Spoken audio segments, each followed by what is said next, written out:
નમસ્કાર વિદ્યાર્થી મિત્રો, આજે હું ગુજરાતી વ્યાકરણમાં નિપાત ટોપિક લઈને આવ્યો છું. મિત્રો આ ટોપિક એટલે કે વ્યાકરણ, ગુજરાતી વ્યાકરણ અત્યારના હાલના સમયમાં દરેક સ્પર્ધાત્મક પરીક્ષાની અંદર હોય જ છે. 15 ગુણનું, 10 ગુણનું, 20 ગુણનું, એકાઉન્ટન્ટ, સબ ઓડિટર તેમજ જે હમણાં CCEની જે એક્ઝામ આવે એમાં પણ ગુજરાતી વ્યાકરણ છે. એટલે આજે શોર્ટ ટાઈમ, ઓછો વિદ્યાર્થીનો સમય બગડે એની જાય, જેમાં આપણે ટોપિક છે નિપાત. નિપાતની અંદર ભારવાચક નિપાત, સીમાવાચક નિપાત, વિનયવાચક નિપાત અને લટકણીયા સ્વરૂપ એટલે કે પ્રકરણીય સ્વરૂપનું નિપાત ભણવાનો છે. જેની અંદર આપણે ભારવાચક નિપાતથી શરૂઆત કરીશું. જેની અંદર ભારવાચક નિપાત જ, ત, ય, પણ અને સુધા, આવા જે જગ્યા ઉપર વાક્યની અંદર જે દર્શાવવામાં આવેલું હોય તો એને ભારવાચક નિપાત કહીશું. સીમાવાચક, જેની અંદર વાક્યની અંદર ફક્ત, કેવળ, માત્ર, સાવ વગેરે શબ્દનો પ્રયોગ થયો હોય તો આપણે એને સીમાવાચક નિપાત કહીશું. એના મર્યાદાવાચક પણ નિપાત કહીશું. મિત્રો વિનયવાચક નિપાત, જેની અંદર લાગણીનો ભાવ હોય, વિનયનો ભાવ હોય, તો આવી જગ્યા ઉપર જે વાક્ય હોય એની અંદર પ્રયોજન થયું હોય તો એની અંદર વિનયવાચક નિપાત નો ઉપયોગ થશે. જેની અંદર શ્રી અને જી પાછળ લખાય છે. એના પછી લટકણીયા સ્વરૂપનો અથવા પ્રકરણીય સ્વરૂપનો, જ્યાં જે વાક્યની અંદર આગ્રહ, પરવાનગી વગેરે જેવી લાગણી વ્યક્ત થતી હોય તો આવી જગ્યા ઉપર જી, રે, લોલ વગેરે લાગવું થશે. હવે મિત્રો શરૂઆત કરીશું, કોઈનો ટાઈમ ના બગડે એ રીતે આપણે અત્યારે શરૂઆત કરીશું. મિત્રો ભારવાચક નિપાત, જેની અંદર ઈશ્વર પણ હવે કેવળ અમીરોનો જ છે. જો મિત્રો આ વાક્યની અંદર ઈશ્વર પણ માત્ર અમીરોનો છે, એટલે કે પણ આવ્યું છે તો એક ભાર મૂક્યો છે. તો ભાર મૂક્યો છે તો એને આપણે ભારવાચક નિપાત કહીશું. એના બીજું વાક્ય છે કે ઉર્વશી તો બે મીઠા વેણે બોલી નહીં.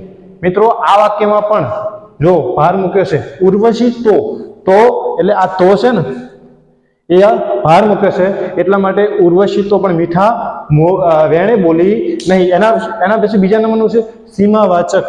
સીમાવાચક એટલે મિત્રો કે સીમાવાચકની અંદર જે વાક્યની અંદર કોઈ મર્યાદા દર્શાય તો એનો અર્થ એ થાય છે કે કેવળ હું તમારા માન ખાતર આવીશ, એટલે કે એક મર્યાદા ખાતર આવવાની વાત ચાલે છે વાક્યની અંદર. એટલે કે અહીંયા આગળ કેવળ આપેલું છે તો અહીંયા લીટી કરી છે, તો આ જે નિપાત છે ને એને સીમાવાચક નિપાત કહીશું. એના પછી બીજું વાક્ય છે કે ફક્ત 10 મિનિટમાં આવી જાઓ, એટલે કે એક મર્યાદા આપી છે, એક ટાઈમ લાઈન આપી છે કે તમે ફક્ત 10 મિનિટમાં આવી જાઓ. તો હવે આ ફક્ત છે એની નીચે અંડરલાઈન કરેલી છે, તો ફક્ત આવે છે તો ત્યાં સીમાવાચક આવશે. મિત્રો આ વિડીયો છે ને શોર્ટમાં રિવિઝન કરવા માટે બનાવેલો છે, કોઈ ઉપરસલી માહિતી જ આપવામાં આવશે.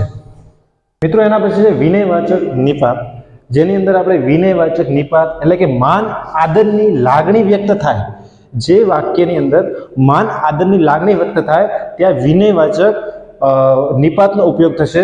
મિત્રો દરેક ગુરુજી વંદનીય હોય છે. જો આ વાક્ય જો દરેક ગુરુજી વંદનીય હોય છે. જો અહીંયા ગુરુજી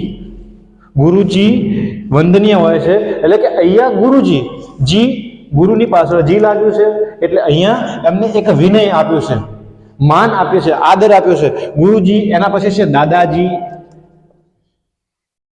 કાકાજી, એક ગમે તેને તમે માન આદર આપ્યો છે. તો અહીંયા માન આદર ની લાગણી વ્યક્ત થતી હોય ત્યાં વિનયવાચક નિપાતનો ઉપયોગ થશે. જો અમારા ઘરે વધારશો જી, તમે કોઈને કહેતા હોય કે અમારા ઘરે વધારશો તો એમાં લાગણી વ્યક્ત નથી થતી, પણ તમે આ વાક્યની પાછળ લખશો કે અમારા ઘરે વધારશો જી, અહીંયા જી છે, આ જી છે તો એક લાગણી વ્યક્ત થાય છે.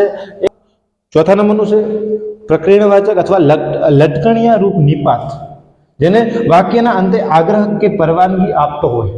જે વાક્ય હોય એની અંદર અંતે આગ્રહ કે પરવાનગી આપતો હોય તો આવા વાક્યની અંદર આપણે જોઈશું કે મને એમનું નામ તો કહો તો. જો પાછળ જો શું છે, પાછળ તો છે, એક પરવાનગી આપે છે કે મને એમનું નામ તો કહો તો. એના પછી બીજું વાક્ય છે ગંગાના નીર તો વધે ઘટે રે લોલ.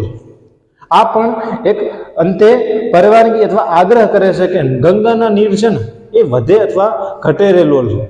તો રે લોલ છે, તો આ રે લોલને આપણે લટકણિયા સ્વરૂપમાં ઉપયોગ કરીશું. એટલે એને લટકણિયા સ્વરૂપ અથવા પ્રક્રિયા સ્વરૂપનું નિપાત કહીશું. મિત્રો આ હતા નિપાતના પ્રકાર. આપણે શોર્ટ વિડીયોમાં આ હતા નિપાતના પ્રકાર. ઓછા સમયમાં દરેક વસ્તુ શીખી જવા મળે અને રિવિઝન થાય એવા દરેક પ્રયાસ કર્યા છે. જો મિત્રો તમને વિડીયો ગમ્યો હોય તો લાઈક કરજો, શેર કરજો અને અમને સપોર્ટ કરતા રહેજો.